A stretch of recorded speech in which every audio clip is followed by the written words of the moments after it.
1장 5절 하반절부터 8절에 보시면 송축하며 재림을 약속하시는 내용이 나타납니다. 그러니까 우리 주어, 그 다음에 근거, 그리고 목적어, 말씀을 듣는 대상에 대해서 선명하게 우리가 1장 1절에서부터 5절 상반절까지 잘 살펴봤습니다. 매우 중요한 개념이고요.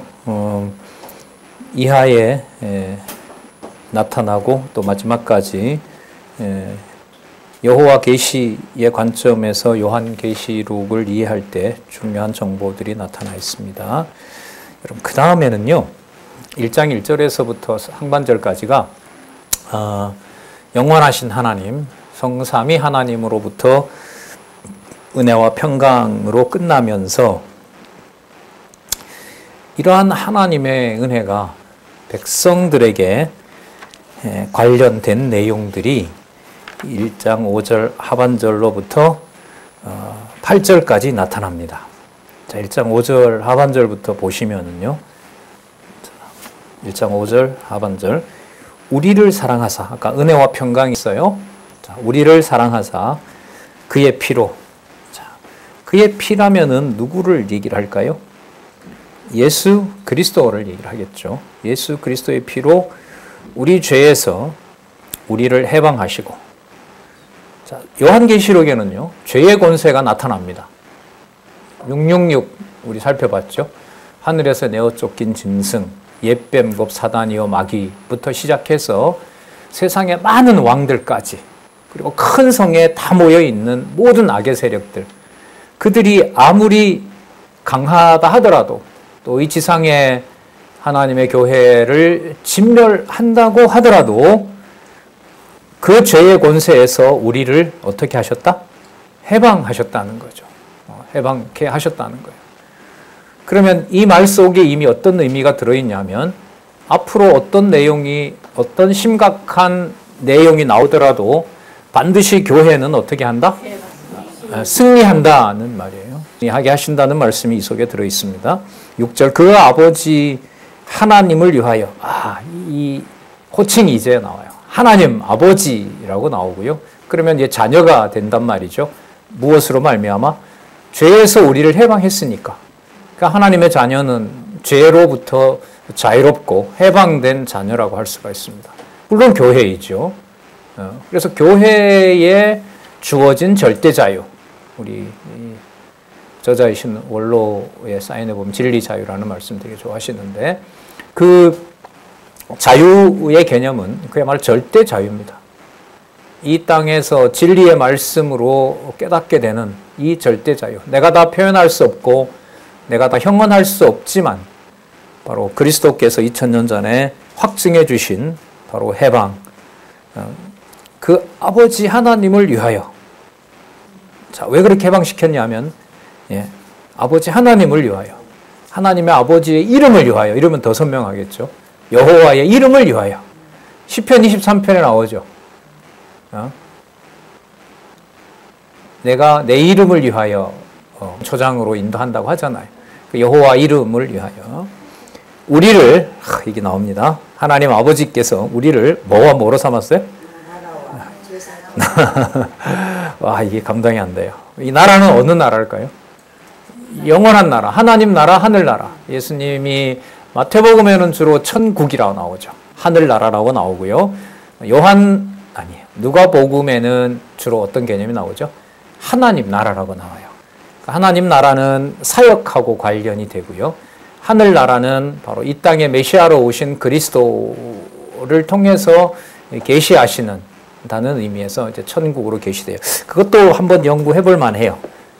우리가 직임과 관련해서는 왜 하나님 나라하고 또 사역과 관련해서는 왜 이제 하나님 나라인지 저는 뭐 관심은 좀 있습니다만은, 그 아버지 하나님을 위하여 우리를 나라와 뭐로 삼았어요? 제사장. 여러분, 나라는 잘 아시는 대로 이스라엘 나라가 연상이 되실 거예요. 그리고 유대 나라 아시죠? 예수님의 족보가 보존되고 여호와의 이름이 보존된 가문, 다윗의 가문, 그게 여러분 바로 유대 나라 아니에요? 자, 그 다음에 제사장은 어디에서 일 보는 사람이에요? 제사장은 성전. 어디에 있는 성전요? 성전이요. 예, 뭐 당연한 것처럼 그러는데 왜 빨리 대답이 안 나와요? 답답하게. 그러면 나라와 제사장 삼았다는 말은 어디를 다 준 거예요? 유대 나라와 유대인들로 말하면 유대 나라와 예루살렘 성전을 으로 삼았어요. 누구를?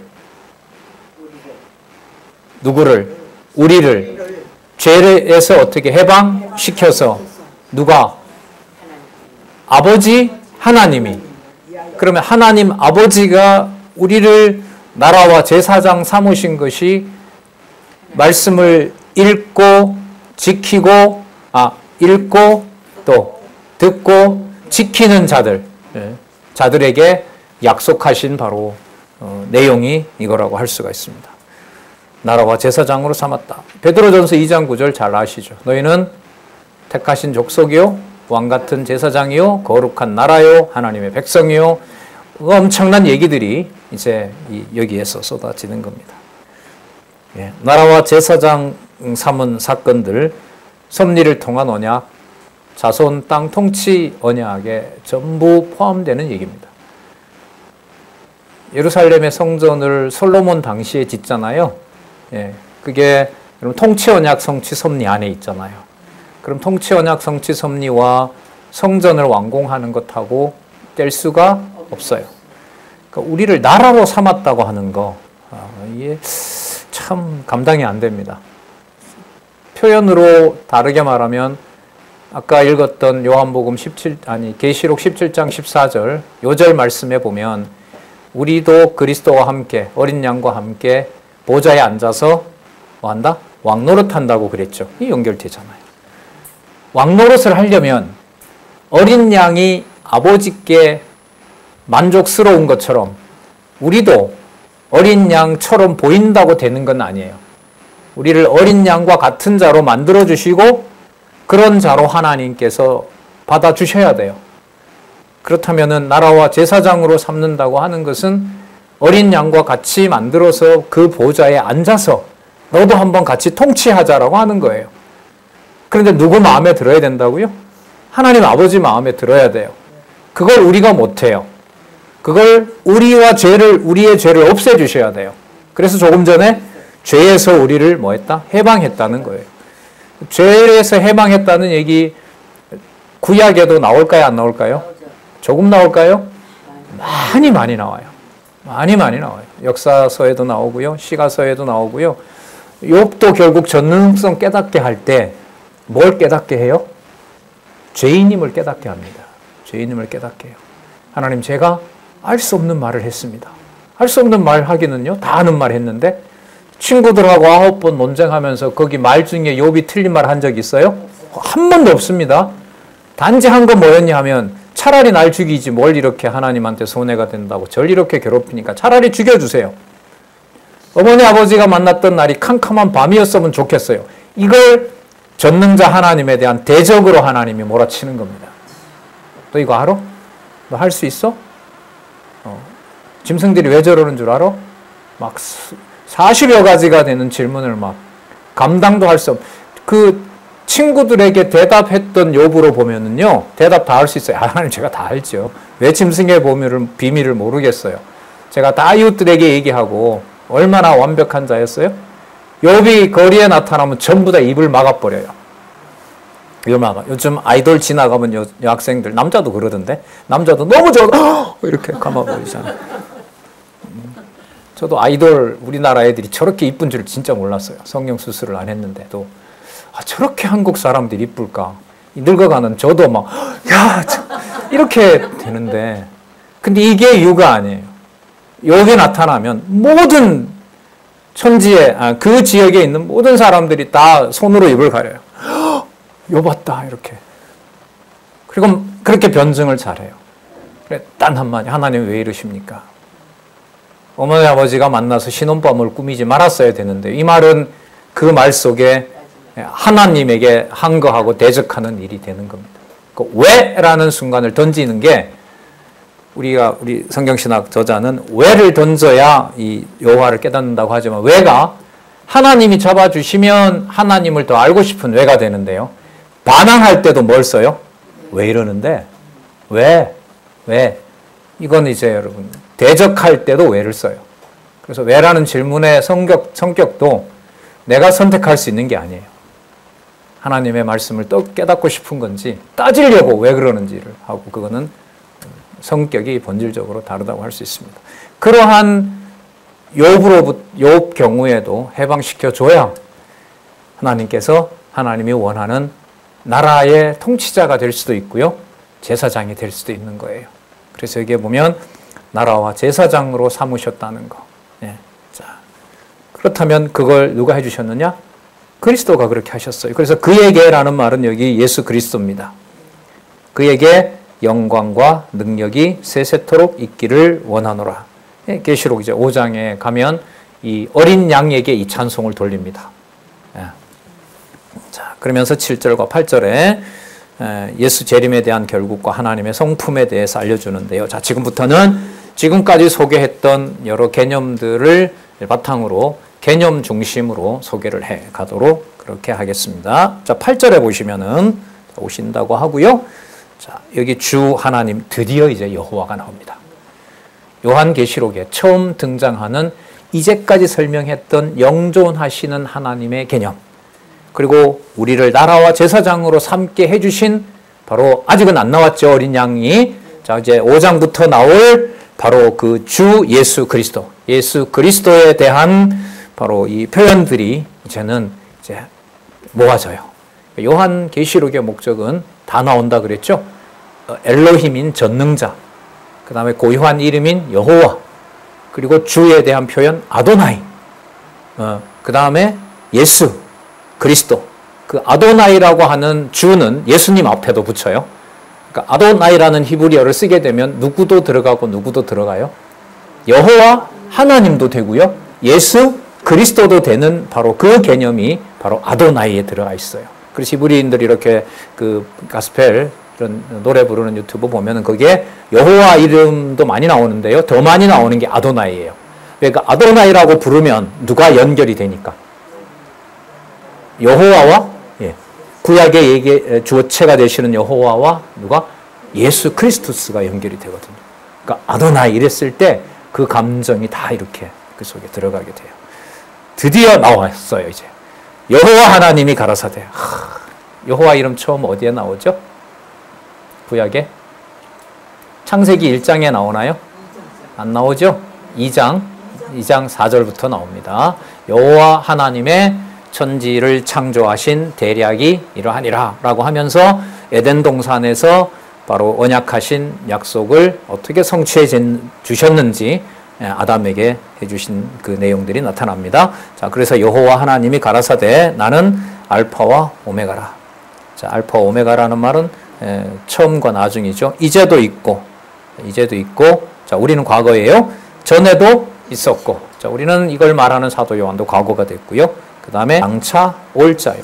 여러분, 이 땅에 누가 와요? 여호와 하나님이 오세요? 예수 그리스도가 와요? 그런데 아까 주어는 여호와 하나님이잖아요. 여호와 하나님이 가라사대 나는 알파와 오메가라고 하고요. 이제도 있고 전에도 있었고 그 다음에 자, 누가 와요 이 땅에? 예수 그리스도가 오시죠. 구분이 안 되도록 계시기록을 완성하는 것이 요한계시록이에요. 자, 분명히 약속은 예수님이 하셨거든요. 천사들이 확인해 줬죠. 본 그대로 오시리라 이렇게 얘기를 하셨는데 장차 올 자, 그 다음에 누구를 뭐라고 하죠? 전능자 나오죠. 그럼 여러분 여기 보면 여호와 하나님, 전능자, 알파 오메가 되시는 영존하시는 분, 그리고 또 재림하실 주, 바로 그분이 누구이시다?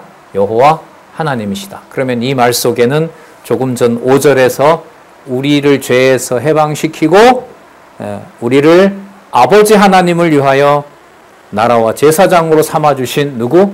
그리스도께서 이 땅에 오신다는 것하고도 연관이 돼요. 그래서 보좌에 누가 함께 있어요? 여호와 하나님과 어린 양이 같이 있는 거예요. 그래서 여러분 교회에서요, 진리의 말씀이 주관하는 교회를 진짜 죄송합니다. 우습게 보면 안 돼요. 진짜 가볍게 보면 안 돼요. 지나치게 말씀드리면 성경 강론지 9882페이지가 한마디와 한 번 인상 쓰는 데서 다 날아갑니다.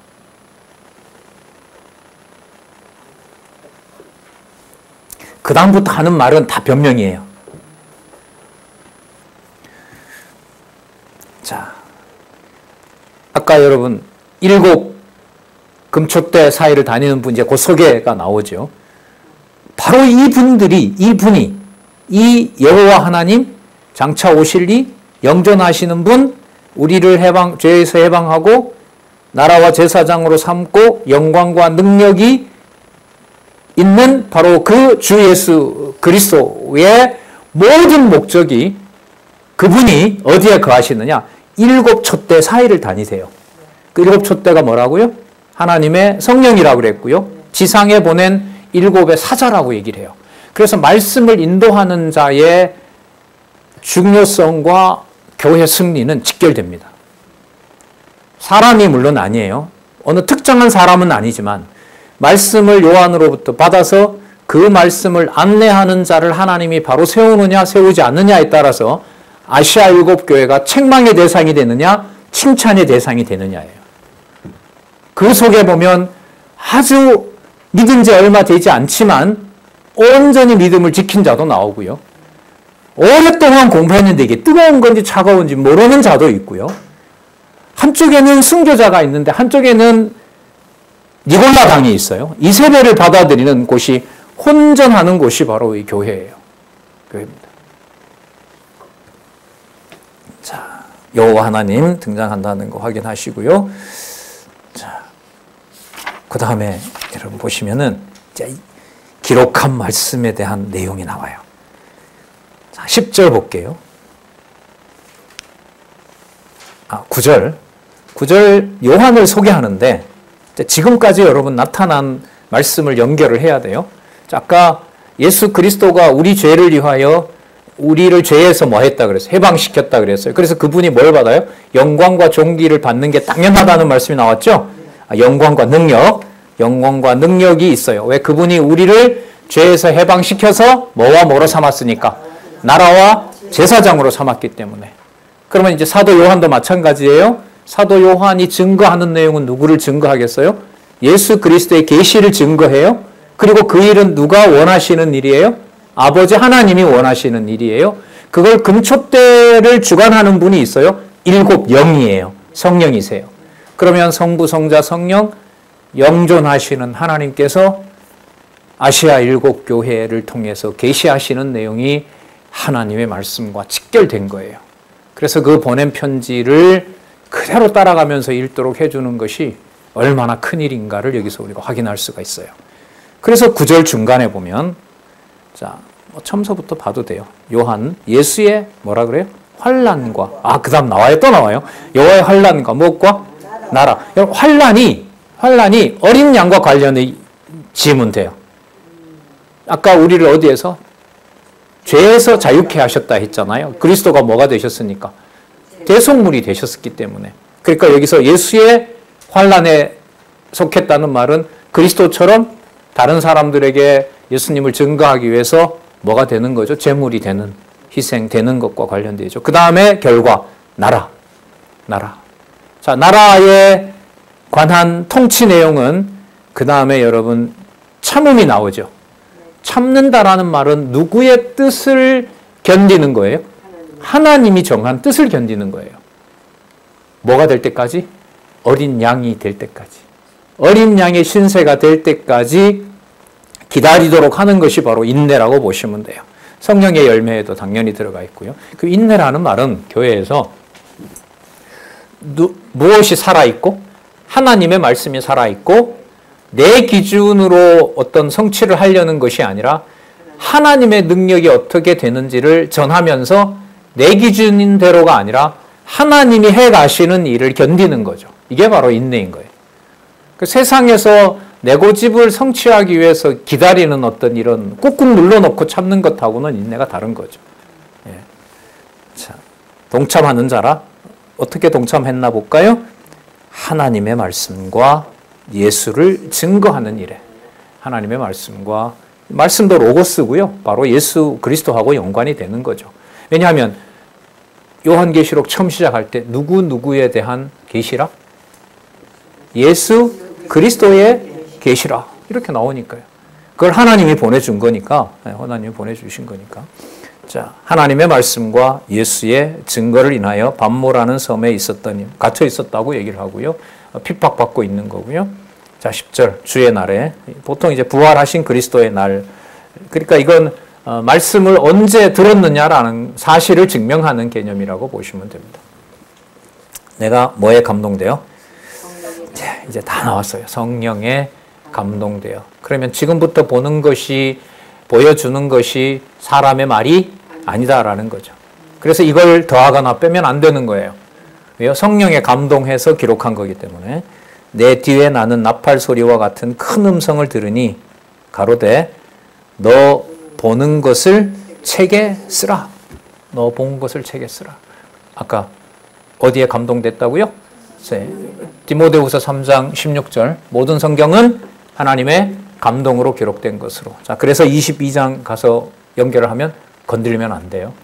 모르면 깨닫게 해주십시오라고 얘기를 해야지. 막 마태마고 섞어가지고 공간복음 만들고 여기 빼고 저기 빼서 자기 이야기 만들고 이건 저주 중에 저주인 거죠. 그래서 여러분 1페이지부터 9882페이지의 페이지가 교동협에 이렇게 우리 신앙의 선배를 통해서 하나님께서 주셨다는 거, 무서운 사건이고 고마운 사건이고 경고의 사건이고.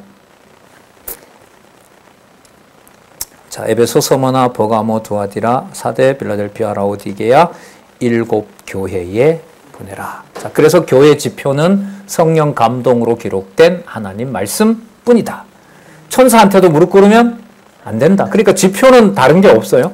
아무리 천사가 잘 전하고 아무리 성경 교사가 훌륭하다 하더라도 그가 영광과 능력의 대상은 될 수가 없어요. 이것도 마찬가지예요. 이것도 하나님의 말씀으로 잡아주지 않고 견디지 않게 하게 되면 사람 의존하게 돼요. 이게 되게 괴로운 거죠, 사실. 그걸 인간적으로 떨친다는 건 너무너무 힘들거든요. 그런 하나님이 떼버리잖아요. 예수님 죽여버리잖아요. 십자가에 던져놓고 제자들이 얼씬도 못하게 하잖아요. 오직 하나님의 뜻만 이루게 하시려고. 그게 여러분 요한계시록에 오면 어떤 모습으로 어디 만질 데도 없는 그냥 금방 피투성이가 된 어린 양으로 만지지도 못하게 해요. 여기에 하나님이 살아계신 것을 어떻게 알겠어요? 이런 계시로 안 보여주면. 그래서 말씀이 절박한 거죠. 자, 드디어 아까 성령에 감동했고요. 자, 7 교회에 보내라고 했어요. 그럼 그 교회의 머리는 누가 되시냐면 그리스도가 되실 거 아니에요. 그러면 그 교회 관리를 누가 하실까요? 그리스도가 하시죠? 아시아 7 교회를. 그럼 그리스도는 이 땅에 계셔요, 안 계세요? 계시지 않죠? 그럼 어떻게 관리하실까요? 이제 성령께서 하신다는 내용이 그 다음에 나와요. 자, 몸을 돌이켜. 그걸 봤는데 딱 뒤로 돌이켰어요. 그걸 누가 말했는지 돌아봤는데 음성이 있는 게 아니라 딱 12절에 보니까 7 금촛대가 딱 보이는 거예요. 금촛대가. 자, 13절에 보면 촛대 사이에 누가 있어요? 인자 같은 사람의 아들요. 사람의 모양으로 이 땅에 오신 그리스도겠죠. 촛대 사이 인자 같은 이가 발에 끌리는 옷을 입고, 자, 가슴에 금띠를 띠고 마치 제사장처럼 머리와 털의 희기가 흰 양털 같고, 자, 눈 같으며, 그 다음에 그의 눈은 뭐예요? 이게 무서워요. 이럴 때는 또 불꽃 같고, 그의 발은 풀무에 단련한 빛난 주석 같고, 쇠로 되어 있어요. 쇠로 되어 있는 데다가 눈에는 불이 나오고 옷은 흰 옷이고, 자, 그의 음성은 또 맑은 울소리와 같으며 여기에 있죠. 자, 그런 모습을 가진 분이 오른손에 뭘 쥐고 있어요? 7 별을 가지고 있는 이분이 7 금촛대 사이에 서 있는 거예요. 그러면 교회의 영원한 통치자가 바로 인자 같으신 이 그리스도, 그죠? 영광과 능력을 가진 그리스도라는 사실을 확증하고 있어요. 지금은 그리스도가 이 당시에는 땅에 계세요? 안 계세요? 계시지 않죠. 승천하셨고 소문만 무성해요. 왜 오신다고 했는데 안 오시지? 70년에 승천하셨으니까 25년 지났으니까 꽤 지났잖아요. 인간적으로 보면. 왜 안 오시지? 이렇게 교회가 힘들고 모든 사도들은 순교했고 예루살렘 교회는 그냥 망해버렸고 교회는 혼탁스럽고 도대체 언제 오시냐라는 이 종말론이 이제 종말론 신앙이라 그러죠. 그런 종말의 재림에 대한 소망이 기대가 엄청 강할 때겠죠. 그 오른손에 7벌이 있고 그 입에 좌우 날선 검이 나오고 아까 여러분 사도 요한이 어디에 충실한 자라고요? 하나님의 말씀과 예수의 증거에 충실한 자라고 얘기를 했잖아요. 자, 그런데 그 말씀의 정체가 나왔어요. 그 뭐냐면 누구 입에서 나와요? 그리스도 입에서 나오는 날선 검, 성령의 검이라고 그러죠.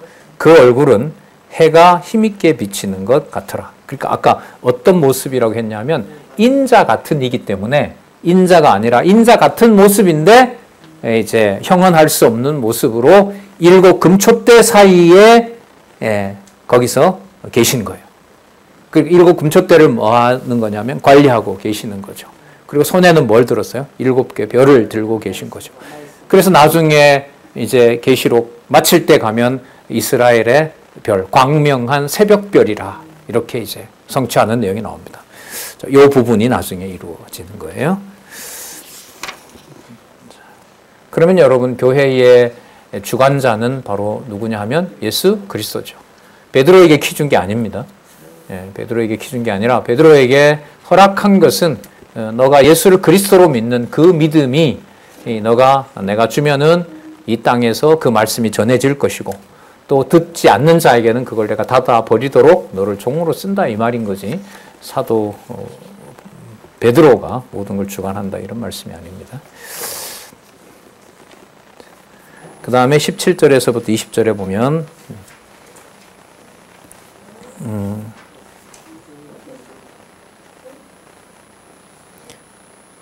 사도 요한이 이 모습 뒤로 돌이켜 봤는데 그 모습이 무서웠어요. 17절에 보면 내가 볼 때 그 발 앞에 엎드러져 죽은 자 같이 왜 죽은 자 같이 됐을까요? 놀랬겠죠. 놀란 것 같아요. 그러니까 여러분 이게 뭐죠? 아까 그리스도가 우리를 죄에서 해방시켜서 우리를 뭐와 나라와 제사장으로 삼았다 그랬죠. 근데 막상 이상 중에 그리스도의 권세를 보여주니까 감당이 안 돼요. 죽어버려요. 감당할 수가 없어요. 감당할 수가 없어요. 아까 어디에 이끌어가서? 성령께서 이끌어갔잖아요. 성령의 감동을 받았잖아요. 성령의 감동을 받았는데 정작 성령의 감동으로 그리스도를 보여주니까 나타나니 뭐 해버려요? 죽어버려요. 살 수가 없어요. 이게 여러분 나중에 나오는 이제 4장과 7장에 주의 영광과 권세가 나오는 거죠. 그러니까 사도 요한이 받아낼 수 없는 그 능력을 가진 그리스도가 영광과 권세를 가지고 있다는 것이 4장과 7장 내용인 거고요. 그분이 8장과 16장에 진노와 심판을 하시는 거예요. 그리고 이분이 승리의 왕국을 주관하시는 겁니다. 승리와 왕국을 준비하고 계시는 거예요. 자, 그랬더니 그가 오른손으로 내게 얹고 가로되 두려워 말라. 보세요. 나는 처음이요 나중이라 그러는데 여러분 이거 누가 쓰신 용어예요? 하나님이 쓴 거예요. 그러니까 보세요. 이게 지금 아직도 1장인데 이 요한계시록은 창세기부터 지금까지 구약을 우리가 그리스도 언약, 그 다음 신약을 그리스도 성취, 누구에 의한? 여호와에 의한 그리스도 예언, 메시아 언약, 여호와에 의한 그리스도 성취인데 이 모든 내용들이 요한계시록은 처음부터 각각을 설명하지만 성부, 성자, 성령을 각각 설명하지만 분리한다 안 한다? 분리하지 않아요. 적어도 어디에 오면? 교회에 오면 그리스도의 지체들에게 오면 나라와 제사장으로 삼으신 그 개념에 오면 성부, 성자, 성령 영존하시 여호와 하나님 주 예수 그리스도 또 아까 성령이 감동했다 했으니까 성령이 내주하시잖아요. 그럼 이 영존하시는 하나님의 호칭들이 분리되지 않는다. 그 실체가 여러분들과 저의 가정교회의 통치자 되는 개념입니다. 그래서 자꾸 부담된다는 거예요. 이 비밀을 모르고 큰 어떤 일에서 하나님이 해가는 일을 깨닫는다? 허구죠. 허구라고 봐요. 물론 그것도 하나님께서 그렇게 그냥 애매하게 인도해 가시면은 잘 모르는 거죠. 알 수도 없는 거고. 그게 여러분 꼭 뭐 거기서 찬양을 하고 모든 사람이 다 인정하고 이런 게 아니에요. 극단적인 일이 일어났을 때 거기에 말씀을 주신 자에게 이 교회의 주관자가 영존하시는 하나님이 살아있구나라는 것을 전할 자가 거기 있으면 만사 오케이. 그 자의 모습이 마치 사도 요한처럼 뭐 된다 하더라도 기절한다 해도 우리는 건장해서 가정을 지켜야 되잖아요. 아니잖아요. 여기 보면 정작 그리스도 보여줬는데 뭐 합니까? 기절합니다. 감당이 되질 않아요. 그 누구 나라가 아니라는 거예요. 나라와 제사장으로 삼았는데 이 나라는 네가 통치하는 게 아니야 라는 거죠. 그런데 그런 어린 양의 모습을 수십 번을 5장에서부터 계속 끝까지 보여줘요. 그 다음에 통치자의 모습이 어떤 것인지를 깨닫게 하고 자 이제 나랑 보좌에 앉자. 내가 너와 함께 하실 것이다. 임마누엘이라고 아시죠? 그 임마누엘이 이제 21장, 22장에 가면 너 나랑 같이 앉아있자. 너무너무 신비로워요. 이런 차원을 성경 계시 기록과 함께 따라간다는 게 저도 놀라워요. 다 우리가 보는 어떤 개념으로 얘기로 이야기로 다 꽉 차 있는데 그래서 이제 늘 이렇게 기도하고 살지만은 여러분들도 마찬가지일 텐데 이런 상황에서도 말씀을 차분하게 읽어갈 수 있는 여기가 열받아 버리면 정리가 안 되거든요. 여기가 열을 받아 버리면 머릿속은 이해가 돼도 이리까지 내려오질 않아요. 그걸 하나님이 주관해 주셔야 돼요. 읽다가 보면 10분 지나고 20분 지나고 힘들어요. 그러면 자요? 자고 또 일어나서 보려고 하면 또 잘 안 돼요. 또 지나고 나면 또 말씀이 보고 싶어요. 이런 어떤 주관을 하나님께서 해 가신단 말이죠. 그게 만약에 사라진다?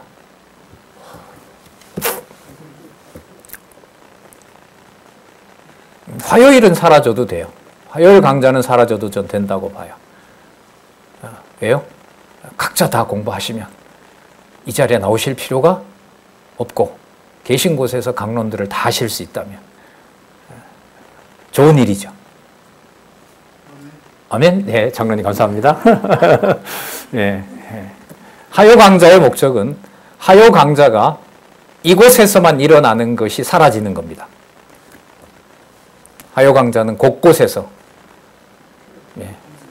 곳곳에서, 식당에서, 방에서, 저기 성동구에서, 인천에서, 강원도에서, 제주에서, 백두에서 한라까지.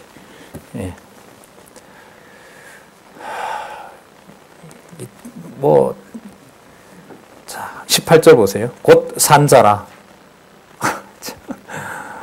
죽게 해놓고, 이게 얼마나 참, 죽었어요. 어떤 것도 죽은 것처럼 돼버렸어요. 그런데 그 그리스도가, 금초대 사이를 다니시는 바로 이 그리스도가 두드려가지고 깨웠어요. 그리고 18절에 나는 처음이요, 나중이라고 얘기를 해요. 내가 아버지 하나님의 아들이다 라는 거죠. 아까 인자 같은 이라고 했으니까 인자는 하나님의 아들이잖아요. 사람의 아들처럼 보인다는 거잖아요. 자, 18절에 처음과 나중이니 곧 뭐라고 얘기를 해요? 산자라.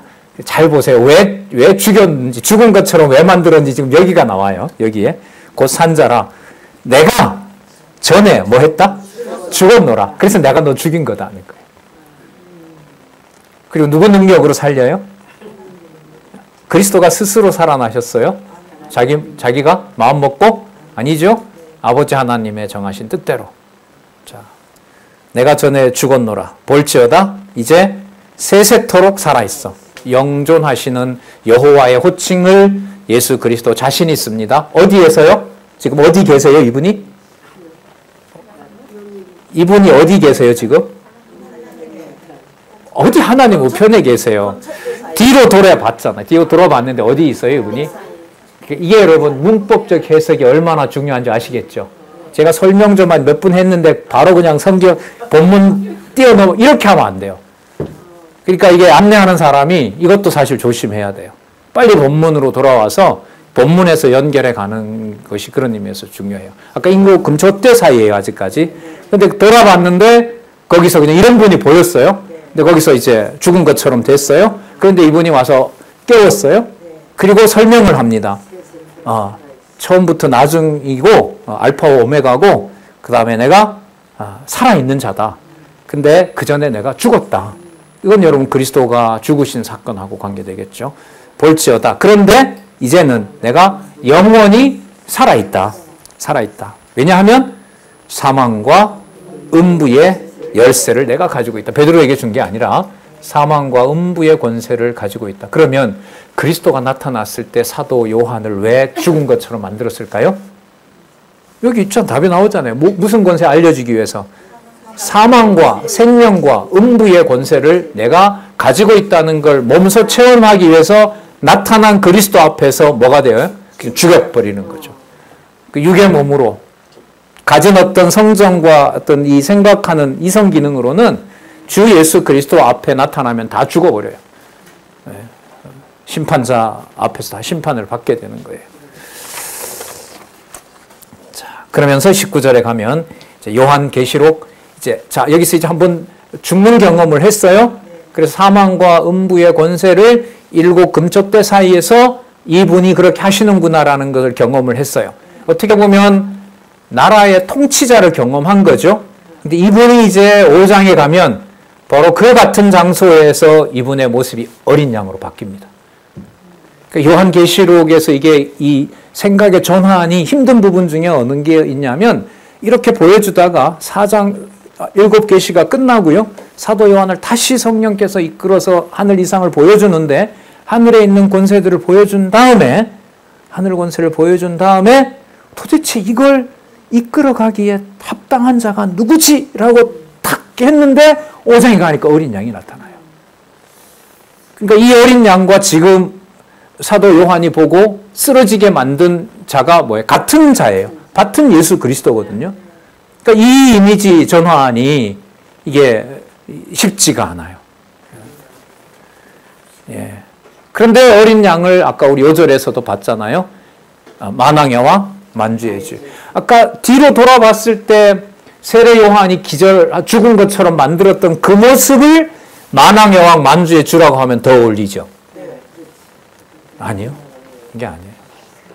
이게 아니에요. 그러니까 여러분 나중에 이게 짐승 권세가 뭐도 흉내내냐면 아까 불꽃 같은 이게 눈에서 불꽃 같고 몸이 휘고 왕관을 쓰고 있고 그런 모습을 그 옛뱀, 용, 마귀, 사단, 그 다음에 칠두 십각, 십각칠두, 열불, 두불 그것들이 다 흉내를 내거든요. 그리고 또 부활을 시키는 것처럼 또 이렇게 기적도 일으키게 되고요. 예, 그게 마치 이제 하나님과 그리스도가 하는 것처럼 행세하는 거예요. 그러니까 이 지상의 마지막 권세는 아름다운 교회를 만드는 일에 총력을 다하죠. 그래서 마치 누구처럼? 메시아가 온 것처럼 교회를 만들어 가게 돼요. 마지막 날에는. 더 완벽하게 만들어 갑니다. 그리고 능력도 가지고 있어요. 누구처럼? 하나님처럼. 그러니까 어린 양 모습도 하고요. 그 다음에 불꽃 같은 눈을 가지고 입에서 날선 검이 나오는 바로 그리스도 행세도 합니다. 그게 두뿔, 열뿔 짐승, 십각칠두가 다 그것들이 한 곳에 다 모여요. 그게 큰 성 바벨론이에요.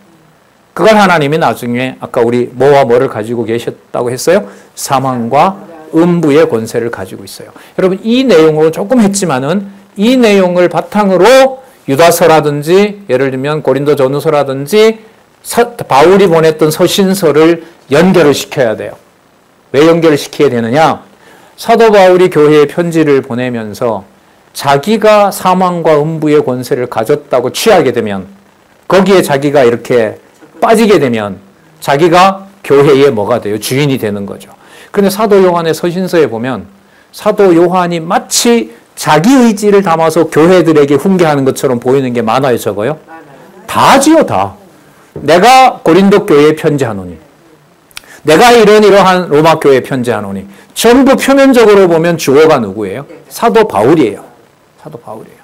물론 본문에 가면 그렇지 않지만 어쨌든 눈에 보이는 서신서는 전부 사도 바울이 주어처럼 보여요. 자유주의 신학자들처럼 사도 바울이 주어라 이러면 이제 끝나버리는 겁니다.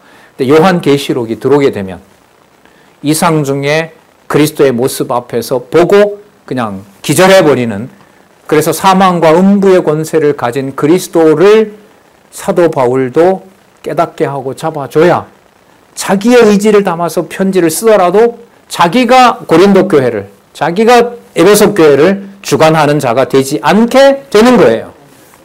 그래서 요한계시록에 지금 우리가 조금밖에 살펴보지 않았지만 이 1장에 나오는 이 여호와 하나님, 주 예수 그리스도, 사망과 음부의 권세를 가진 이분을 가정교회에서부터 통치자로 이해하느냐 안 하느냐에 따라서 교회에 대한 계시 이해의 정도가 완전히 달라집니다. 나중에 미래 얘기 이런 거 아니에요. 그런 얘기 아닙니다. 설립이 되면 그 다음에 양육이 되고 그게 20살 가지고 40이 되고 그런 거예요? 아니에요. 그렇게 넘으면 안 돼요. 자, 19절. 그러므로 자, 내 본 것과 이제 또 나와요. 자, 하나님이 자신을 어떻게 소개했냐면 전에도 있었고 이제도 있고 전에도 있었고 장차 오실 일이라고 하죠. 그러면 사도 요한에게 보여주는 것도, 너가 지금 보는 것도, 과거에 있었던 것도, 앞으로 올 것도 전부 누가 하는 일이다? 내가 하는 일이다라는 것을 전제로 이 얘기를 하고 있는 거예요. 자, 어떤 분이? 교회, 금초 때 교회를 관리하시는 분이. 그러면 여기에서 여러분 교회는 단지 아시아 7교회일까요? 창세기서부터 설명을 해가야 될까요? 그렇다면 여러분 요한계시록에 대한 이해를 제대로 한다는 말은 창세기에서부터 다시 이 7교회를 통해서 연결을 시켜야 되는 거예요. 자, 그러므로 내 본 것과 이제 있는 일과 장차 될 일을 기록하라. 내 본 것은 여기 나와요. 답이 나오죠? 아까 기절했던 죽은 자처럼 딱 돌아봤을 때 그분을 보고 기절했는데 그분이 누군지를 여기서 알려줍니다. 죽이지 말고 기절시키지 말고 알려주시지. 꼭 이렇게. 내 오른손에 7별의 비밀. 아까 손에 7별이 있다 그랬죠. 그리고 또 그 사이, 그게 어디에서 7 금초대 사이에 있었다 그랬죠. 자, 볼게요. 7별은 7 교회의 사자예요. 말씀을 전하는 자를 그곳에 두느냐 두지 않느냐는 인자 같은 이의 통치에서 결정적입니다. 그래서 모든 모임에서 제가 아까 화요 강좌 얘기했지만 진짜예요. 화요 강좌의 목적은 화요 강좌가 없어진다는 말이 잘못된 것 같고요. 이곳에서만 일어나는 일이 없어지는 거예요. 모든 분들이, 주의 지체들이 7교회의 사자가 되는 겁니다. 그리고 저도 하고 이곳에서도 하고 각자 계신 곳에서도 하고, 지금은 이렇게 거의 듣는 일방적인 시간으로 보내시는 거지만 그 일들이 다음 세대에서 한두 사람 줌으로든 실제로 하시든 역에서 하시든 광장에도 하시든 공개적으로 하시든, 우리 카톨릭 방송하고 같이 하는 장로님 계시잖아요. 참 신기해요. 카톨릭 신자랑 같이 대담하면서 욥기를 강론하는데 저게 뭔 일인가 싶더라고요, 저는. 그것도 그 구에서 마련해준 프로그램을 카톨릭 신자인 아나운서와 같이 욥기서 내용을 같이 강론하고 그런 일들이 7 금초대라. 7별은 7 교회의 사자요. 7 교회는 누구다? 7 교회니라. 그죠? 7 촛대는 7 교회니라. 그걸 누가 관리한다? 사망과 음부의 권세를 가진 바로 그분이 관리한다. 너 관리 못한다. 관리 못한다. 그래서 여러분 이 7 교회의 사자에 대한 얘기는 매우 중요합니다. 맥락에서 보면. 그래서 여러분 그 이상 중에 봤을 때 바로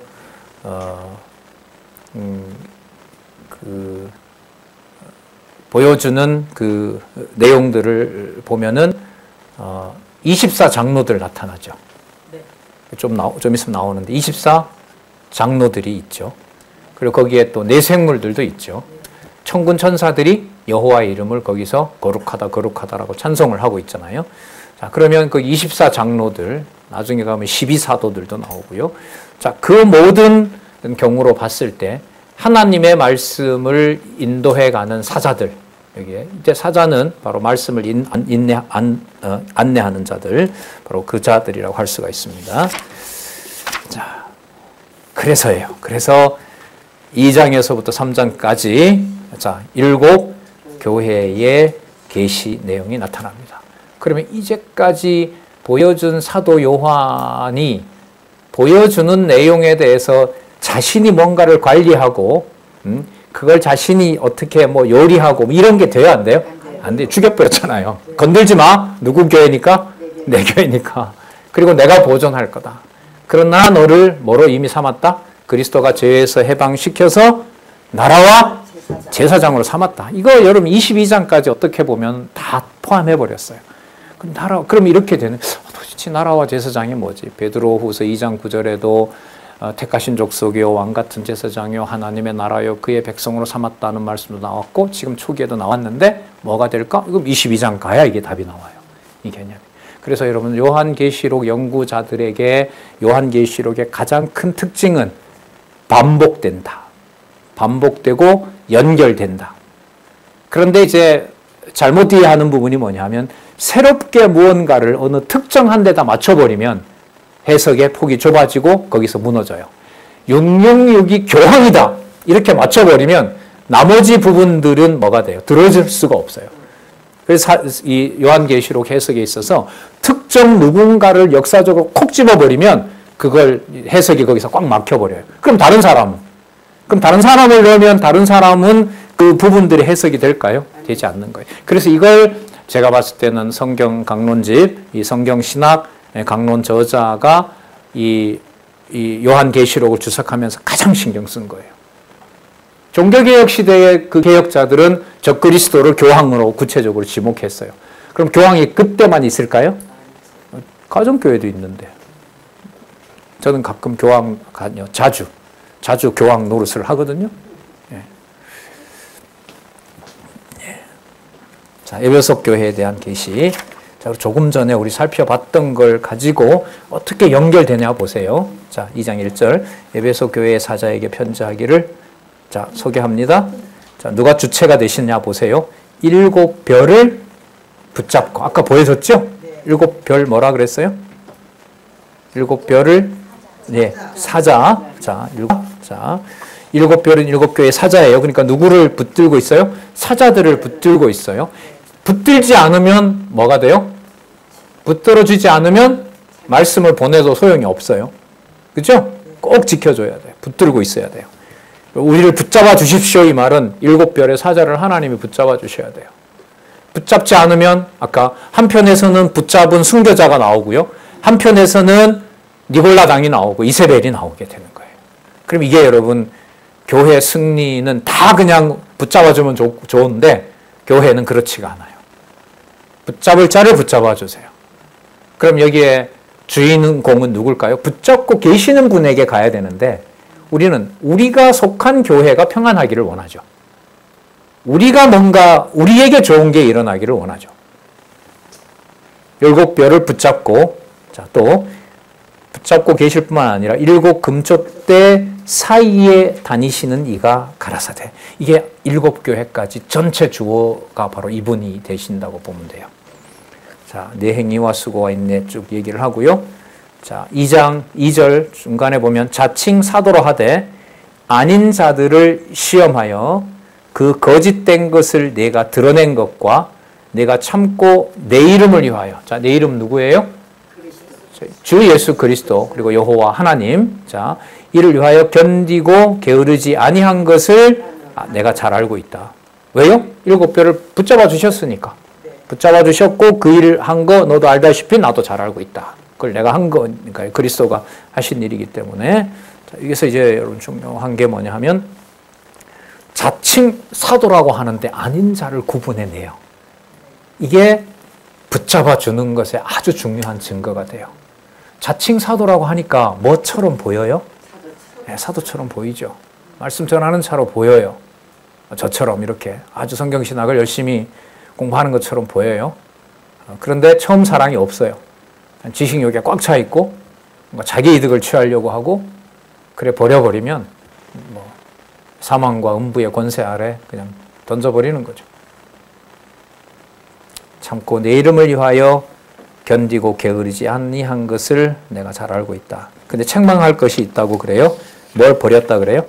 처음 사랑을 버렸다고 얘기를 합니다. 처음 사랑에 대해서는 이 강론집에서 설명을 하는데요. 자, 여기 보시면 길게는 설명을 하지는 않는데 그 다음 페이지 두 번째 단락에 두 번째 줄에 보시면 처음 행위를 가져라. 첫 번째 자 위에서부터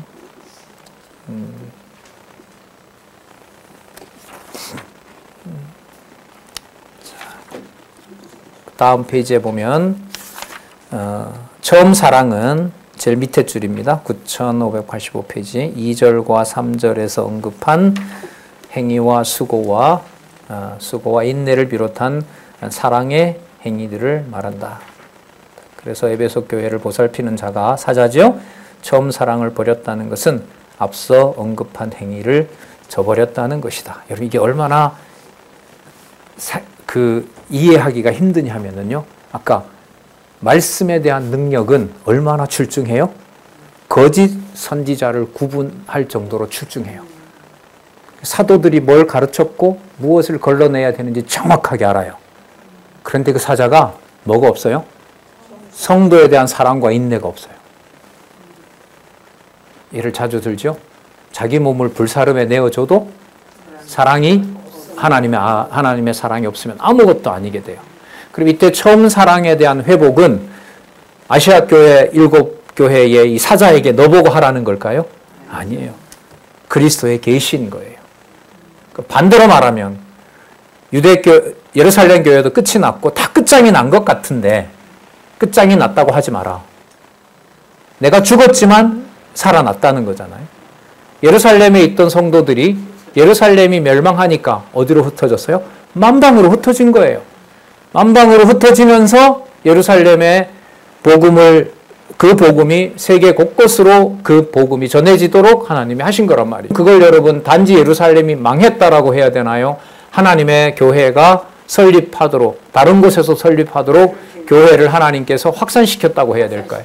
그렇죠. 성장시킨 거라고 할 수가 있는 거란 말이죠. 자, 그래서 이 에베소 교회에 대해서도 지금 주석을 그렇게 하고 있는데 만약에 그렇게 된다면은 만약에 그 처음 사랑을 잃어버리고 거짓 선지자를 구분해낼 만한 지적인 수준이 높다 하더라도 그 교회의 문은 내가 닫아버린다. 그래서 여러분 사단의 회처럼 보이는 게 여러분 마치 뭐처럼 보이는 거예요? 진리의 모임처럼 보이는 거예요. 하지만 뭘 버릴 수 있어요?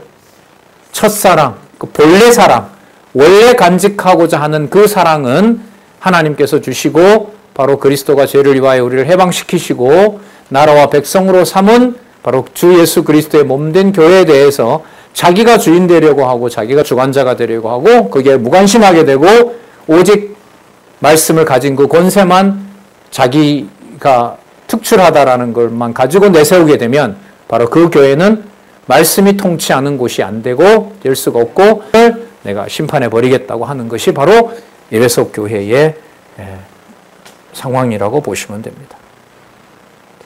2장 6절에 보면요. 또 칭찬해요. 갑자기가 아니라 니골라 당을 뭐 한다 그러죠? 니골라 당의 행위를 미워해요.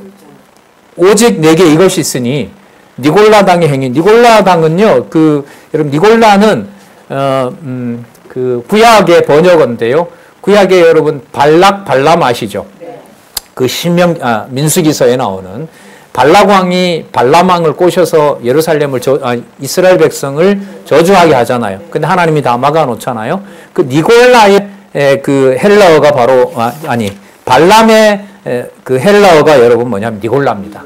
니골라예요. 그러니까 그 발람이 한 일은 뭐냐 하면 하나님이 복준 백성들을 저주하려고 하는 자라고 할 수 있죠. 그러니까 그리스도의 교회를 뭐 하는 자? 대적하려고 하는 자들이죠. 그러니까 사도 요한의 그것을 온전히 하나님의 말씀으로 받지 않으려고 하는 자들. 그러니까 사자의 가장 중요한 의미가 말씀을 그대로 전해주는 거 아니겠어요? 그걸 그러니까 뭐 하는 자? 부정하고 막는 자. 이게 니골라 당인데, 자, 아까 보세요. 에베소 교회가 거짓 선지자도 누군지 잘 구분해요. 이 사자가. 이 사자적 누가 아니에요. 자세히는 모르겠지만 에베소 교회의 사도 바울이 죽은 이후에 에베소 교회의 그 강론자는 여러분 디모데였어요. 그 70년 AD 70년 전에 디모데가 20살 때 예를 들면 20살 때 사도 바울을 처음 만났다면 20년 후에 디모데 전서를 보내는 건 20년 후가 지나거든요. 그럼 적어도 40이 됐어요. 그로부터 70년이 되면 한 50이 됐어요. 그럼 지금 경으로 보면 100살이 넘으니까 디모데도 없을 확률이 많아요. 그럼 어쨌든 여러분 이 디모데의 에베소 교회 사자라 이러면 정황상 제일 먼저 떠오르는 사람은 제가 볼 때 디모데예요. 그 이후에 누가 맡았는지는 없어요. 그러니까 어느 특정한 누구를 잡으려고 하면 안 되는 거예요, 여기서. 여러분, 근데 이게 재밌는 게 디모데 후서를 적을 때 아시아 교회가 이미 다 버렸어요. 그게 여러분 AD 70년에 망하기 전에 기록한 거거든요. 디모데 후서가. 그러면 지금 이게 95년이니까 예를 들면 65년에 기록했다면 30년 후에 에베소 교회에 편지를 보내는 거라고 보시면 되죠. 근데 지금 이 상황으로 보면 뭐는 계속돼요? 거짓 사도를 구분도 해요. 그리고 또 뭐예요? 니골라당도 구분해요. 근데 뭐는 없어요? 그러니까 누가 봐도 말씀으로 든든한 교회처럼 보여요. 그래 뭐가 없어요? 그리스도가 교회를 사랑하는 마음이 없어요. 여기 교동협이 될 확률이 많아요. 제가 될 확률이 많죠. 왜? 누구보다가도 이단이 틈타지 못하잖아요. 교동협은. 신천지한테 넘어간 사람 있나요 아직? 공식적으로는 없어요. 공식적으로는 없는. 제가 10년 전에 왔을 때 구원파에 빠진 분은 계세요. 그분이 저를 개인적으로 만나서 시골에서 왔다고 이렇게 만나자고 하고 밥도 사주고 그러면 이제 우리 저자인 원로 목사님하고 같이 뵙겠습니다. 그러니까 아니래요. 박 강사님만 혼자 나오래요. 나와서 이제 하고 뭐 그때 뭐 또 이렇게 생활용품도 주고 이제 식사도 대접한다고 그래요. 그래서 목사님하고 만나지 않으면 왜 그래요? 왜 그렇게 뭐 두려우세요? 이러니까 제가 목사님 오래전부터 아는데 그분은 제가 잘하니까 괜찮고 이제 박 강사님 처음 왔으니까 나중에 얼굴 보니까 뭐 구원파라고 그러시더라고요. 아니 뭐 그런 일이 있고 구원파 신선지 여기 왔다가 간 거 여러분들 잘 아시고 그렇게 진리 구분을 잘해요. 근데 뭐가 없어요? 그리스도가 교회를 사랑하는 마음을 우리가 안 하는 게 아니라요. 그걸 을곡 금촛대를 거하시는 그리스도가 빼버리는 거예요. 이게 여러분 두려운 거죠. 네, 두려운 거예요. 네. 이 에베소 교회를 처음 읽어서 이해가 잘 안 돼요. 상황이 이렇게 잘 떠오르지 않아요. 말씀도 이렇게 분명한 교회인데 뭐가 없다? 사랑이 없다? 다 얘기하는 게 비진리를 걸러냈으니까 얼마나 투명하게 말씀이 교제가 되겠어요. 근데 뭐가 없다고요? 없대요. 이게 무슨 상황이지 도대체? 네. 자, 2장 7절에 보시면 자, 오직 누구만 알아요? 2장 7절 보세요. 2장 7절. 누구요? 귀 있는 자만 들어요. 귀 있는 자만 들어요. 그리스도에 대한 첫사랑을 함부로 다 가질 수 있는 게 아니에요. 귀 있는 자는 성령이 교회들에게 하시는 말씀을 들을지어다. 이기는 그에게는 듣고 성령께서 듣게 하시고 그 말씀을 듣고 따르는 자들에게는 내가 예수 그리스도가 어디에 있는 하나님의 낙원에 있는 생명나무의 과실을 주어 먹게 하리라. 낙원 누가복음 23장에 나오는 개념이죠. 예, 잠시 쉬셨다가 이렇게 시작하는 에베소 교회에 대한 주관자가 바로 예수 그리스도. 7 금촛대 사이에 거니시면서 7 사자를 관리하고 그리고 또한 말씀을 주관해 가시는 바로 교회의 주인 되신 그리스도에 대해서 다른 교회를 어떻게 평가하시는지 우리 잠시 쉬셨다가 20분에 12시 20분에 뵙도록 그렇게 하겠습니다.